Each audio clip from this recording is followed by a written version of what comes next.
বাপ রে বাপ, কি ক্রেজ! দর্শক, শুভেন্দু অধিকারী নতুন মুখ্যমন্ত্রী হয়েছেন এবং উনি আজকে ভবানীপুরে গিয়েছিলেন, ওখানে জিতেছেন, প্রচুর ভোট পেয়েছেন। তো উনি ওখানে অভিনন্দন যাত্রা করেছেন। অভিনন্দন যাত্রা, ভবানীপুরের মানুষ অনেক ভোট দিয়েছেন, 15,000+ ভোটে মমতা ব্যানার্জিকে উনি হারাতে পেরেছেন। তো উনি আজকে ওখানে অভিনন্দন যাত্রা করেছেন, আর উনি আসছেন শুনে এলাকার লোকজন সব উপচে পড়েন। নতুন মুখ্যমন্ত্রী পেয়েছেন, মানুষ একেবারে খুশিতে দেখতেই পাচ্ছেন উপচে পড়েছেন। কেউ চিঠি দিচ্ছেন, কেউ উত্তরীয় দিচ্ছেন, কেউ বা ফুল দিচ্ছেন। একটা বিরাট ব্যাপার, একটা মুক্তির স্বাদ বলা যায়। মানুষের মধ্যে যে উচ্ছ্বাস, এক আনন্দ, বিরাট আনন্দ। দেখুন, এই ভবানীপুর কেন্দ্রেই তো মানে মমতা ব্যানার্জির বাড়ি, উনিও তো মুখ্যমন্ত্রী ছিলেন। তো সেখানে অন্য একজন জিতেছেন, তাও নন্দীগ্রাম মানে পূর্ব মেদিনীপুর থেকে গিয়ে জিতেছেন। তাকে এই রকমভাবে গ্রহণ কেন করা হচ্ছে? নিশ্চয়ই ওখানে অনেক যন্ত্রণা ভোগ করতে হয়েছে, অনেক জ্বালা যন্ত্রণা। এলাকায় বাড়ি হতে পারে, ঘরের মেয়ে হতে পারেন মমতা ব্যানার্জি, মানুষের প্রত্যাশা পূরণ করেননি বা জুলুম নির্যাতন করেছেন। তো তার পতন ঘটেছে, অন্য একজন জিতে এসছেন এবং তিনিও মুখ্যমন্ত্রী হয়েছেন। তো একটা মুক্তির স্বাদ যে ভালো করে থাকবো সেই জন্যে, এবং সেই মুখ্যমন্ত্রী হয়েই এলাকাতে এসছেন। মানে একেবারে মুখ্যমন্ত্রী শুভেন্দু অধিকারীকে দেখা, বুঝতে পারছেন মানুষের মধ্যে যে উচ্ছ্বাস। কেন ওখানে এত ভোটে শুভেন্দু অধিকারী জিতেছেন বুঝতে পারছেন? মমতা ব্যানার্জি তো মানে বলার চেষ্টা করছিলেন যে কাউন্টিংয়ে গন্ডগোল করা হয়েছে, গন্ডগোল। মানুষের যা উচ্ছ্বাস, স্বতঃস্ফূর্ত উচ্ছ্বাস, এটা গন্ডগোল। তো যাই হোক, উনি এখন কালীঘাটে বসে কি করছেন কে জানে। ওনার এলাকাতে শুভেন্দু অধিকারী মুখ্যমন্ত্রী হয়ে দাপিয়ে বেড়াচ্ছেন, অভিনন্দন যাত্রা করছেন, আর ওনাকে ঘিরে মানুষের ছাদ থেকে, বারান্দা থেকে, এ থেকে সব জায়গা থেকে মানে ফুল পুষ্প বৃষ্টি বা শুভেচ্ছা জানানো হচ্ছে। একটা বিরাট ব্যাপার। আর শুভেন্দু অধিকারী একটা বিষয় ওনার মধ্যে খুব আছে, উনি বলেওছেন আমি সবার ঋণ শোধ করব, আমি কিন্তু কাউকে ভুলে যাই না। উনি সত্যিই ভোলেন না।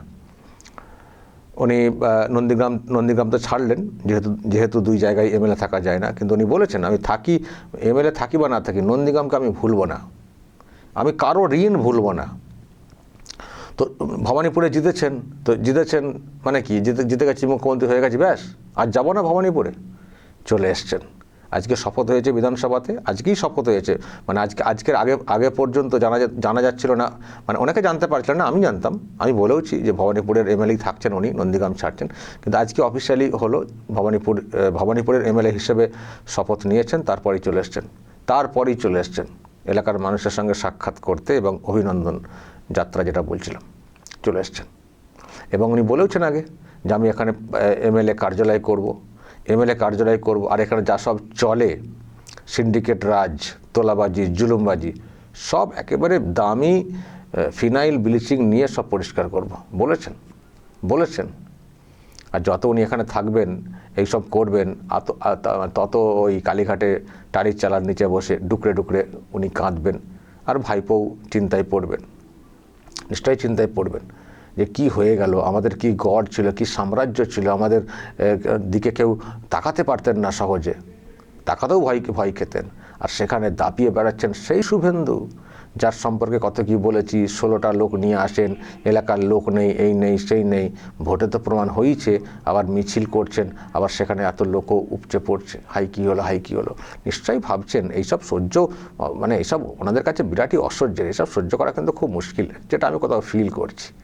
হয়তো তারা মোবাইল ফোন দেখা বন্ধ করে দিয়েছেন বা কিছুটা করেছেন, কারণ এসব সহ্য মানে করা খুব মুশকিল আছে। এত ক্ষমতা পাওয়া, আর যাকে শেষ করার প্ল্যান করা হচ্ছিল তিনি ক্ষমতায় চলে এলেন, সহ্য করা, হজম করা কিন্তু খুব মুশকিল আছে। কিন্তু দর্শক, ওনারা তো নয় ওখানে আছেন। আমি তো বলেছিলাম অনেকবার যে পিসি ভাইপোর উস্কানিতে কেউ পা দেবেন না, অসময় ওনাদেরকে কেউ কিন্তু পাশে পাবেন না, সত্যি কেউ পাচ্ছেন না।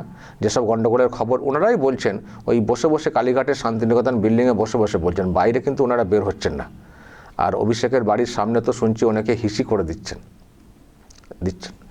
মানে একেবারে ঘরবন্দি। তবে যারা ওনারাই বলছেন অত্যাচারিত হচ্ছে, যদিও সংখ্যা ফেক বেশিরভাগ, টুকটাক ছাড়া ওই তৃণমূল বিজেপি সেজে গিয়ে কোথাও কোথাও হামলা চালিয়ে দিচ্ছে, তো তাদের রাগ মেটাচ্ছে আর কি গোষ্ঠীর। তো তাতেও তো যেতে তো পারছেন না ওনারা, এলাকাতে ঘরে বসে রয়েছেন, ফলে কেউ পাশে পাচ্ছেন না পিসি ভাইপোকে। তো আমি এটা আগে থেকেই বলে এসেছিলাম যে এইভাবে পিসি ভাইপোর উস্কানি থেকে পা দেবেন না, সমস্যায় পড়লে পিসি ভাইপোকে পাওয়া যাবে না, পরিবর্তন হয়ে গেলে খুঁজেই পাবেন না। সত্যি আজকে খোঁজ পাওয়া যাচ্ছে কি? কিন্তু আমি দর্শক আজকে তাদের খোঁজ করতে চাই যাদের উদ্দেশ্য আমি এই কথাগুলো বলেছিলাম যে এইসব করবেন না। তারা হচ্ছেন কি ফ্যাম নামে এই যে একটা সেকশন ভবানীপুরে এবার কি হবে যেন বলা হয়েছিল, পাঠা বলি হবে। আমি দর্শক আজকে আরও একবার আপনাদেরকে চেনাতে চাই, চিনুন তো ভালো করে, দেখুন তো তারা কোথায় আছেন। তারা নাকি পাঁঠা বলি দেবেন ভবানীপুরে, এটা বলেছিলেন। কি বলেছিলেন দর্শক, এটা শুনে রাখুন।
দর্শক এদের খোঁজ আছে এলাকাতে, শুভেন্দুর চামড়া গুটিয়ে দেবো আমরা।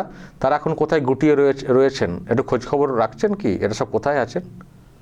ভবানীপুরে পাঠা বলি হবে। কে বলি ওখানে হয়েছেন সে তো আমরা নিশ্চয়ই পরিষ্কার বুঝতে পারছেন আপনারা, পাঠা না পাঠি। কিন্তু প্রশ্ন হচ্ছে এত যে দুঃসাহস, এত কিছু তারা এখন কোথায় লুকিয়ে? এই যে ভবানীপুরে প্রচার করতে নেমেছিলেন শুভেন্দু অধিকারী, তার কিছু পোস্টার ব্যানার ছিল, সেগুলোকে নামিয়ে দেওয়া, ছিঁড়ে দেওয়া, সেখানে এই রকম পোস্টার ভবানীপুরে এবার পাঁঠা বলি হবে, মানে এইভাবে ছবি দিয়ে শুভেন্দুকে ইঙ্গিত করে করা, খুব লম্পঝম্প, তার সঙ্গে একসঙ্গে স্লোগান দেওয়া। তার এখন কোথায় এই লোকগুলোকে চিনতে পারছেন দর্শক? এলাকায় কার কোথায় বাড়ি একটু চিনিয়ে দেবেন তো, কার কোথায় বাড়ি একটু চিনিয়ে দেবেন, যাদেরকে দেখতে পাচ্ছেন কার কোথায় বাড়ি কমেন্টে, এই কমেন্ট বক্সে লিখে দেবেন কে আর কে আছেন, তার কোথায় বাড়ি একটু চিনিয়ে দিন তো দেখি। আমি দেখতে চাই তারা কোথায় আছেন। শুভেন্দু তো চলে গেলেন আজকে অভিনন্দন যাত্রা করতে জেতার পরে। আপনারা কোথায়? এই যে হাততালি দিয়ে খুব চেঁচামেচি করছেন, আপনারা কোথায় এখন? সব হিসেব হবে আশা করা যায়। দর্শক বলবেন যা বলার এবং নজর রাখবেন আরামবাগ টিভিতে।